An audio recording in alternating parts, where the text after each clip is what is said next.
Jelajahi cara baru mendapatkan informasi. Download Metro TV Extend sekarang.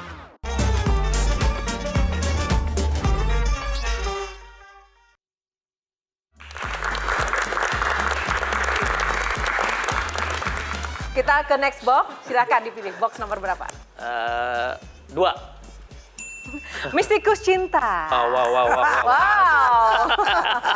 Nah, saya mau tanya dulu nih Mas Anies, mendengar mistikus cinta, apa yang dibayangkan topik di balik ini? Mungkin Kira-kira. karena saya menulis buku serial cinta dulu. Kenapa suka tentang tulisan serial cinta? Karena cinta itu energi. Jadi orang kalau nggak punya cinta, dia nggak akan punya energi. Dari harta, kekuasaan, dan wanita, mana yang paling berat buat seorang Pak Anies Mata? Wanita. Ih, kok sama? Itu maksud. Tunggu, ini berat apanya? Jangan ngomong berat, ini agak sensitif. Berat apanya nih Pak Anies Mata? Kalau ngomong Kenapa berat wanita langsung Pak Anies Mata?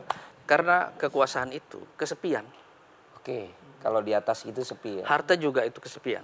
Karena dalam hubungan dengan perempuan itu, dengan wanita itu, Anda menguji sebenarnya diri Anda yang sebenarnya itu. Artinya semakin banyak wanita, semakin banyak ujian? Enggak. Ketika istri kedua Pak Anies bilang, saya sempat tersinggung dengan pernyataan kasar istri pertama, Pak Anies langsung malah ngambil keputusan, inilah hidup kita ke depan. Tidak akan selesai terus.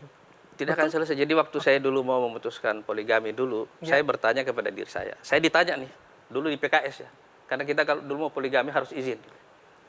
Saya ditanya begini, persis seperti pertanyaan ini. Anda ini akan menjadi salah satu pemimpin nasional. Apakah Anda tidak yakin bahwa poligami ini akan mengganggu karir kamu sebagai pemimpin bangsa, di mana poligami itu bukan tradisi yang bagus di mata rakyat itu ya? Saya bilang enggak. Kalau saya menikah ini adalah takdir saya. Tapi nanti kalau jadi pemimpin politik, apalagi jadi presiden, itu 1 dari 270 juta. Probabilitasnya jauh lebih berat. Kalau ini takdir saya terima langsung. Gitu ya. Jadi saya bilang saya mau menjalani yang ini. Yang itu tidak jelas apakah takdir saya atau tidak. Lebih berat ngurus partai atau ngurus keluarga? Lebih berat ngurus keluarga. Apalagi dengan 10 anak ya Pak? Apalagi dengan 10 anak. Endorsan tahu. Mas Ade, silakan Mas Ade. Pandai mengatakan bahwa cinta yang tulus itu adalah cinta yang tidak bisa dibagi-bagi. Tapi menurut Setuju Mas Ade. Iya, setuju kata Mbak Yohana. Kalau menurut Pak Anies gimana? Enggak. Cinta itu memberi. Makin banyak yang bisa Anda berikan, makin kuat Anda mencintai. Dalam konteks sesama manusia atau wanita? Dalam konteks apapun. Karena itu, mencintai itu adalah pekerjaan orang dewasa yang sudah matang. Karena mencintai itu artinya memberi. Kalau Anda tidak punya sesuatu yang bisa Anda berikan, Anda tidak akan bisa mencintai. Kebanyakan orang waktu mau mencintai seseorang, dia berpikir, apakah orang ini bagus bagi saya? Dia tidak bertanya, apa yang bisa saya berikan kepada orang ini untuk membuatnya lebih baik?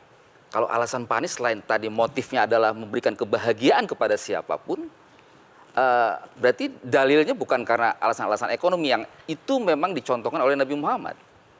Waduh, ini personal banget ini pertanyaannya nih ya. Tapi saya suka ini Karena pertanyaan. setiap pertanyaan selalu ada jawaban. Silahkan dijawab. Nidip. Jadi saya mau jelaskan cara saya mengambil keputusan. Saya menikah yang kedua dulu. Sebenarnya tidak sengaja.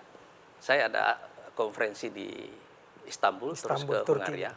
Terus bertemu secara kebetulan aja seperti itu. Terus dialog karena dia non-muslim. Waktu hubungan itu berkembang, kita saling jatuh cinta. Saya mulai melakukan salat istikharah. Jadi hubungan ini bukan hubungan yang gampang. Satu orang akan pindah agama. Yang kedua antar etnis. Ya kan?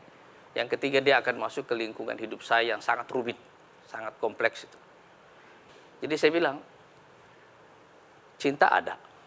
Tapi keputusan kita serahkan kepada Allah. Jadi saya salat istikharah, saya bilang sama dia, kamu juga salat istikharah. Tapi waktu itu dia belum masuk Islam. Jadi saya nggak bisa bilang ke dia, gimana caranya kamu salat istikharah gitu. Ya kan?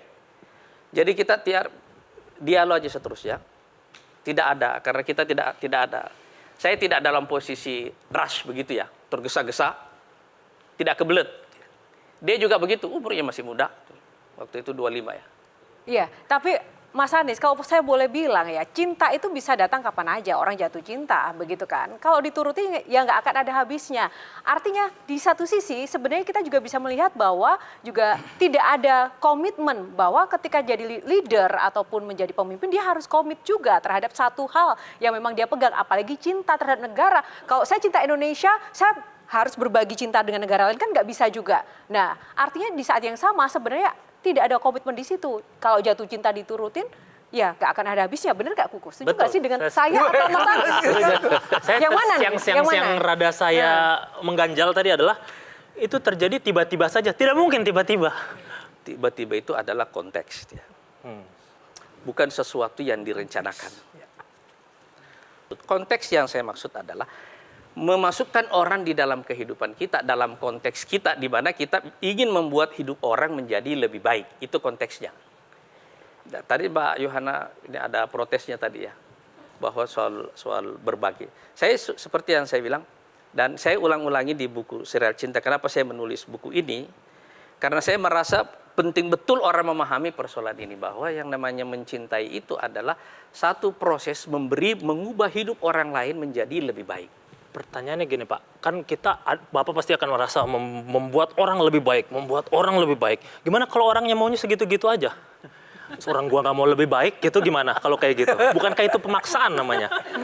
Misalnya ada seorang wanita, dia bilang dia mau rambutnya segini aja, dengan saya kamu akan lebih gondrong. Kalau dia mau segitu aja gimana gitu? Itu cinta, makin gondrong makin cinta gitu gimana Pak? Gitu. Itu jadi apakah bukan kayak superhero syndrome? Saya akan membuatmu lebih baik lagi, ayo. Saya setuju, superhero syndrome. Tapi belum tentu juga. Saya tidak punya obsesi megalomania seperti itu ya. Saya tidak punya obsesi seperti itu. Tapi saya punya obsesi memberi. Itu ada kuat dalam diri saya gitu ya.